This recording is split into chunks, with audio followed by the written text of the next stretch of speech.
Welcome to the deep dive, everybody. We're diving into a really complex situation today, the Russia-Ukraine war. We're going to use this stack of research you gave us and try to break it down. Like figure out what's going on, but also like the why, Yeah. It's definitely one of those conflicts that people hear about and are just like, I don't get it. What's going on? Yeah. Especially since Russia and Ukraine, on the surface, they're really interconnected. But Yeah. that's kind of like the problem, right? Yeah, exactly. It's almost like a family feud. Uh-huh. Like there's just centuries of baggage between these two countries. Yeah. One of the things that really jumped out at me when I was reading through this material was this idea of Ukraine being a buffer state. Oh, yeah. Can you maybe unpack that a little bit for the listener? Like, what does that even mean? Okay. So imagine like a strategic cushion, right?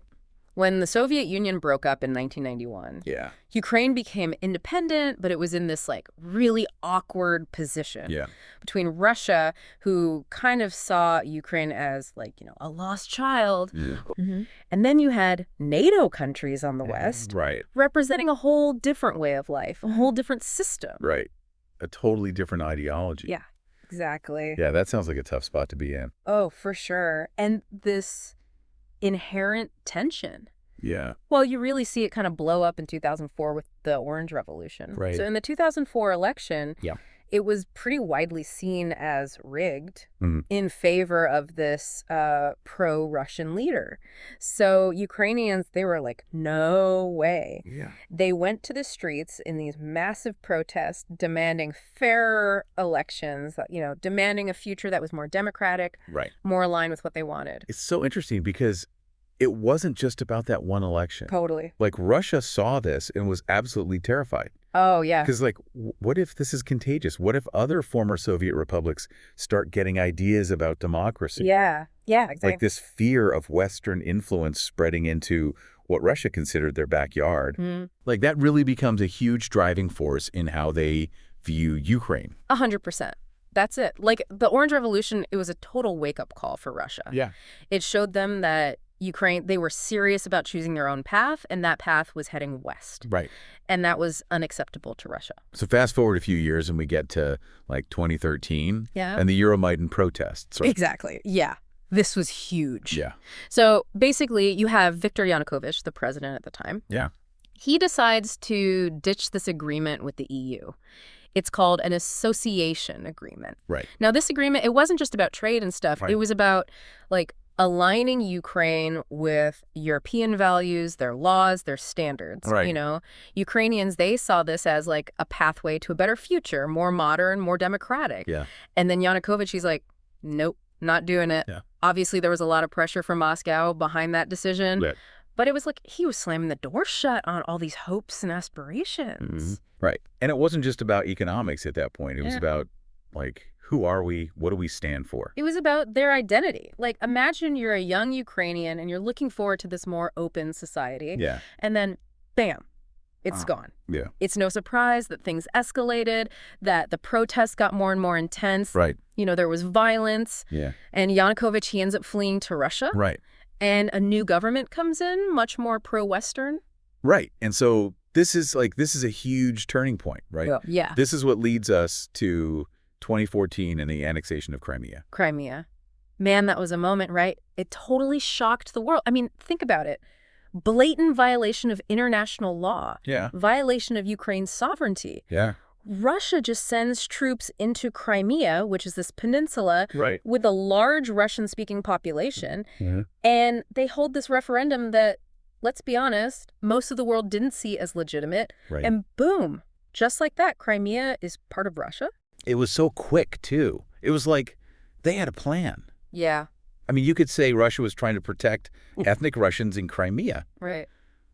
But the way they did it, the military force, the speed of the annexation, Right. it sent a message, Yeah. a very clear message. Yeah, like, don't mess with us. Exactly. And it showed that Russia, under Putin, they're not afraid to use force Yeah. to get what they want. That was a defining moment for sure. And it didn't stop with Crimea. Right. Like, it gave a huge boost to the separatists in eastern Ukraine, in Donbass. Yeah.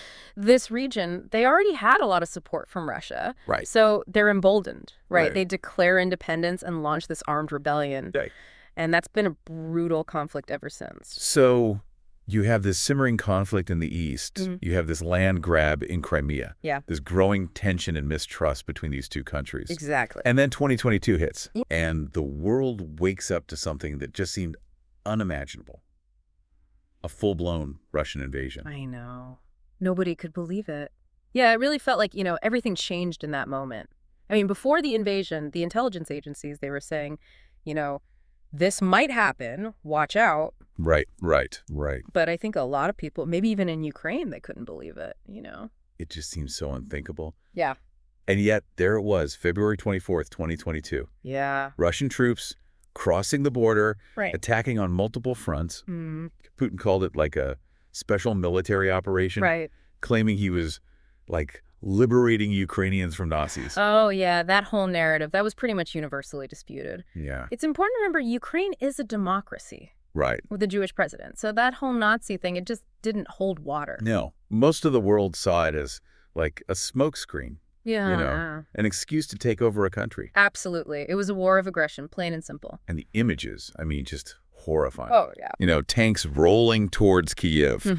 Airstrikes hitting, apartment buildings, hospitals. Yeah. Just families fleeing their homes, just trying to survive. It was a brutal reminder, of what war really is. But here's the thing that's really amazing. Yeah. Faced with this, massive Russian army, Ukrainians, they didn't just give up. No. They fought back. Yeah. Harder and stronger than anyone expected. He was really inspiring, Like, think about President Zelensky. Oh, yeah. Zelensky, man. What a leader. He could have left. Easily. Gotten out of there, but he stayed. Yeah. He said, I need ammunition, not a ride. Yeah. I mean, that became like this rallying cry. It was a turning point. Yeah. I think seeing Zelensky's courage and the way Ukrainians fought back, both the military and just regular people picking up arms, it totally messed up Russia's plan. Right. They thought it would be over in like a week, right? Totally. They were expecting this quick victory, but Ukrainians held them back, inflicted serious losses on the Russian army. Yeah. They showed the world, we are not backing down. And the world responded. I mean, the international community, they really came together to support Ukraine. Yeah. Like the U.S., the EU, NATO allies, they hit Russia with these massive sanctions. Those sanctions were a big deal. I mean, they targeted Russian banks, right, their energy sector, even individual oligarchs, those super wealthy guys close to Putin. Yeah. It was like trying to cut off the money flow. Squeeze them from every angle. Exactly. Like, make it so painful for Russia that they'd have to back down. Right. But it's hard to say how effective they've really been. Yeah. Like, some people say they should be even tougher. Uh-huh. Others worry about, like, the global impact. Yeah, right. The unintended consequences. Yeah, especially with energy prices going crazy. And this war has really exposed, just how reliant Europe was on Russian energy. Oh, totally. Like, they were getting so much of their oil and gas from Russia. Exactly. And now all these countries, they're scrambling to find other sources. It's a huge shift. Yeah, like it's forced them to rethink their whole energy strategy. Yeah. Think about Germany. I mean, before the war, they were hugely dependent on Russian gas. Yeah. And now they're moving super fast towards renewables and looking for other suppliers. This war has basically kicked the global energy transition into overdrive. It's like a wake-up call. Totally. And this war has completely changed the security situation in Europe. Oh, yeah, for sure. Like, think about Sweden and Finland. Right. These historically neutral countries, they were so worried about Russia that they actually applied to join NATO. Yeah. That's a massive change. Like, the whole idea of neutrality, it just went out the window. It's a sign of how much the old order has been shaken up. And NATO is suddenly front and center again. Absolutely.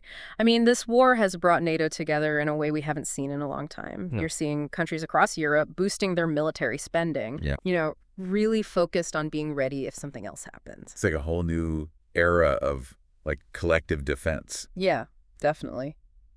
But amidst all this geopolitical stuff, we can't forget the human cost. Right. Like, millions of Ukrainians, they've been forced to flee their homes. Yeah, it's one of the biggest refugee crises we've seen in decades. And think about what that means for those people, It's unimaginable, really. Like, you have to leave everything behind. Your house, your job, your whole life. You grab a suitcase, maybe some photos, and that's it. Yeah. You're just hoping to find safety somewhere. Yeah. And we're talking about millions of Ukrainians. mostly women and children, Right. crossing the border into neighboring countries, Yeah. facing this total uncertainty, dealing with the trauma. Yeah. They've lost loved ones, their homes are destroyed, their whole world has been turned upside down. It's just heartbreaking to see those images, Yeah. families being torn apart, Mhm. children trying to cope with this unimaginable situation. And all of this is happening right now in Europe in the 21st century. Yeah.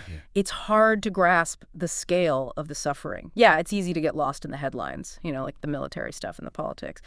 But we can't forget there are real people at the heart of all of this. Yeah, absolutely. Like, I think about the impact on Ukrainian society. I mean, it's devastating, right? Cities are destroyed, the economy is just in shambles, and the education system, I mean, forget about it. And then there's the question of accountability. Yeah. Like the UN is investigating potential war crimes, Right. human rights abuses, all that. Yeah, and that's so important, right? Like, we've seen the evidence, the mass graves, the torture, the attacks on civilians, just horrific stuff. So gathering that evidence and holding people accountable is going to be a huge part of this whole thing. Huge, yeah. For justice, obviously, but also to prevent, something like this from happening again. So we've covered a lot of ground here, like the history, the tensions, the human cost. But I think the big question is, what happens next? What's the future for Ukraine and Russia and the world? Well, if I had a crystal ball, right? But honestly, it's hard to say for sure. Some experts think this could go on for years, Right. become like a frozen conflict where neither side is willing to give an inch. Yeah. Others think maybe there could be some kind of negotiated peace. But honestly, with so much distrust and the goals are so different, it seems unlikely right now. Yeah. Ukraine is fighting for its very existence. To be a free and independent country, they've shown incredible resilience. But the cost has been enormous. Yeah. And Russia, on the other hand, they seem determined to get what they want, even if it means, dragging this war out. It's high stakes. It feels like this war has reshaped not just Europe, but, like the whole global order. Right. Like, are we going back to this Cold War kind of standoff, or is there some new way forward? Can we find a path to peace and cooperation? Big questions. This deep dive has given us a lot to think about, that's for sure. The Russia-Ukraine war, it's complex, it's tragic, and it has consequences for all of us. Yeah. It's like a reminder. Peace is fragile. History matters. And the decisions that leaders make, they have real consequences, for real people. And for our listeners, I think the takeaway is stay informed, stay engaged, and remember that even things happening far away, they can have a real impact on our lives. That's right. You've been listening to The Deep Dive. We hope this episode has helped you make sense of this conflict, and we hope you'll join us again next time for another deep dive into a complex topic.